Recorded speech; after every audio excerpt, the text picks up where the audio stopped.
Hay frases que lo dicen todo, ¿no? Esta del general Páez te sumerge de golpe en una época de pura brutalidad. No es una petición, es una orden. Volver con la lanza limpia significaba fracasar. La violencia era literalmente el lenguaje del éxito. Y es justamente esa violencia el tema central de la novela que vamos a desgranar hoy, las lanzas coloradas. Vamos a meternos de lleno en la anatomía de cómo nace una nación a partir del caos, la sangre y el derrumbe total de una sociedad. El autor de esta joya es Arturo Uslar Pietri, un pensador que no solo escribía historias, sino que se atrevía a meter el bisturí en el alma de su país. Y con Las lanzas coloradas, allá por 1931, nos dejó un análisis brutal de las fuerzas humanas que mueven la historia, más allá de las fechas y los nombres de los héroes. Ok, para poder entrar en el mundo de la novela, primero tenemos que entender el contexto. Y el contexto era un caos absoluto. Aquí no hablamos de una guerra de caballeros con reglas, para nada. Esto fue una guerra total, una guerra a muerte. Miren la velocidad con la que todo se vino abajo. En apenas 3 años, se pasa de un cambio político a una declaración de independencia, luego a un desastre natural que muchos ven como un castigo de Dios, y finalmente a la oficialización del exterminio. El país era un auténtico polvorín a punto de explotar. Y en medio de todo ese caos, el decreto de Bolívar es de una simpleza aterradora. O sea, no había grises. O estabas con la revolución, activamente, o eras un enemigo y te esperaba la muerte. Esto convirtió un conflicto político en una lucha por la supervivencia. Una guerra sin cuartel. Ahora, con todo este incendio a nivel nacional, Uslar Pietri nos lleva a un lugar mucho más pequeño, un microcosmos, la hacienda El Altar. Y es aquí donde la gran historia, con mayúsculas, choca con las vidas de la gente común. Y la pregunta clave es esa, ¿no? ¿Qué era exactamente lo que estaba a punto de desaparecer? Porque el altar no es solo una finca, es el retrato perfecto del viejo orden colonial, con todas sus injusticias y tensiones a punto de reventar. Es que, si nos fijamos, la estructura de ese mundo era súper frágil.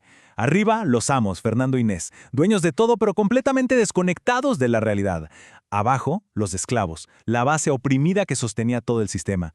Y en el medio, la figura clave, el capataz, Presentación Campos, que era quien de verdad tenía el poder, era una bomba de tiempo. Y aquí están los dos personajes que lo definen todo. Por un lado, Fernando Fonta, el dueño, un tipo educado, sí, pero como dice la novela, pusilánime, perezoso e irresoluto. Y por otro lado, Presentación Campos, el capataz, un hombre que sin ser el dueño tiene carne de amo. Uno es el pasado que se derrumba, el otro es la fuerza bruta que viene a reclamarlo todo. Pero claro, la guerra no empezó con las lanzas, empezó mucho antes, en la cabeza de la gente. Y es así como Fernando, nuestro amo indeciso, se topa con las ideas que van a poner su mundo patas arriba. Imagínense el choque. Fernando viaja a Caracas y se encuentra con un mundo de ideas prohibidas. Miren el contraste.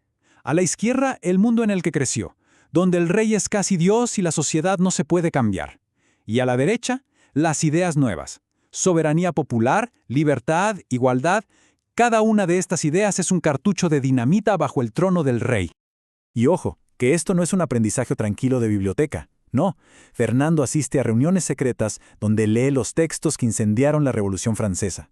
Aprende una palabra nueva y poderosa, patria, que viene a reemplazar al rey.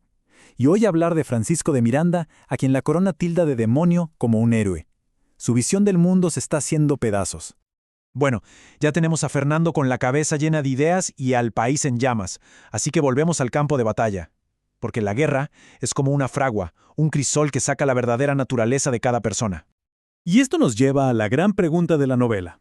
Cuando todo se derrumba, ¿quién sobrevive? ¿El que sueña con un mundo mejor? ¿O el que sabe cómo moverse en el mundo brutal que le ha tocado vivir? Y aquí está la gran tragedia de Fernando. El tipo está lleno de ideas nobles sobre la libertad y la patria, pero a la hora de la verdad, cuando la violencia toca a su puerta, se paraliza, su naturaleza indecisa le gana. ¿Y por qué? Porque su idealismo es de salón, de libros, no sabe qué hacer frente a la brutalidad real, y se queda ahí, mirando cómo la historia que él quería protagonizar le pasa por encima. Pero para Presentación Campos, para él es todo lo contrario. El caos no lo asusta, lo libera. La guerra borra de un plumazo las jerarquías de papel. Ya no importa quién es el dueño legal de la tierra, importa quién tiene la lanza y la voluntad de usarla. Para él, la guerra confirma su visión del mundo, que debajo de todo solo hay fuerza. Y él tiene de sobra. Y así llegamos al corazón temático de la novela. La guerra no solo destruye, también construye un nuevo orden y, sobre todo, corona a una nueva clase de líderes, a los nuevos amos. Esta frase de presentación Campos es el resumen más crudo y honesto de toda la novela.